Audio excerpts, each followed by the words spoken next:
बहुत से लोग ये समझते हैं कि माजी की हर बात, हर खुशी, गम, दर्द और मसरत को याद रखना हमें मजबूत बनाता है, मगर हम अक्सर यह भूल जाते हैं कि हर चीज को अपने साथ उठाए रखना दानाई की निशानी नहीं है।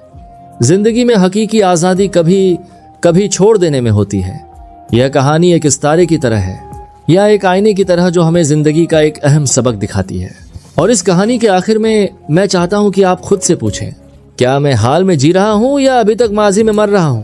बहुत अरसा पहले एक जंगल में एक परिंदा रहता था। वह परिंदा बहुत खूबसूरत और नरम मिजाज था, मगर कुछ वक्त से वह एक अजीब काम करने लगा था।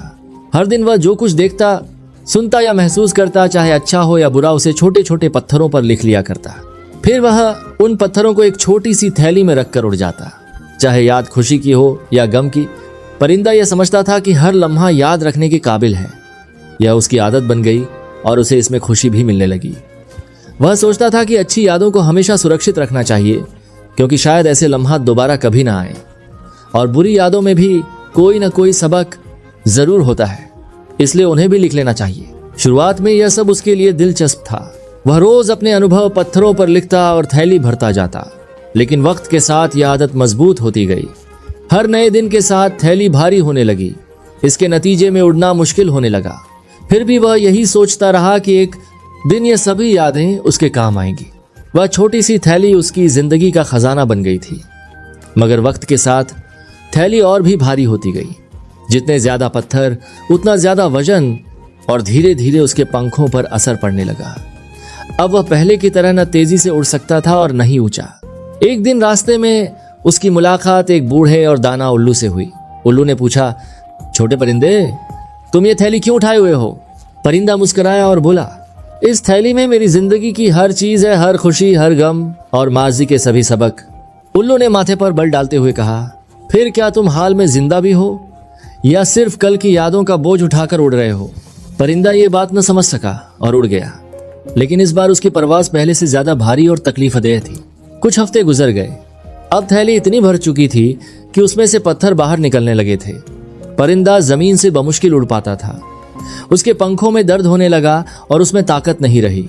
फिर भी वह थैली को घसीटते हुए साथ ले जाता रहा। एक बारिश वाले दिन जब वह आगे बढ़ने की कोशिश कर रहा था, वह फिसल गया। पत्थरों के वजन ने उसके नाजुक शरीर को दबा दिया।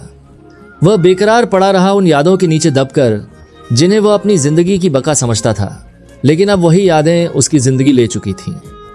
बारिश रुकने के बाद कुछ परिंदे उसे देखने आए, मगर वह जा चुका था। थोड़ी देर बाद उल्लू भी वहां पहुंचा।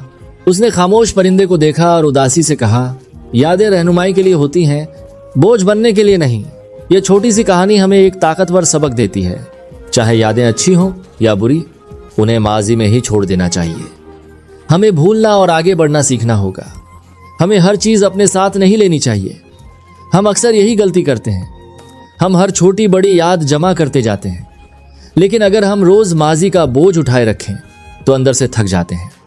हम हाल से लुत्फानंदोज नहीं हो पाते और भविष्य की ओर नहीं बढ़ पाते। बिल्कुल इस परिंदे की तरह बहुत से लोग माजी के दर्द या यहाँ तक कि माजी की खुशियों को भी बहुत देर तक थामे रखते हैं। मगर जिंदगी का असली मतलब छोड़ देना है।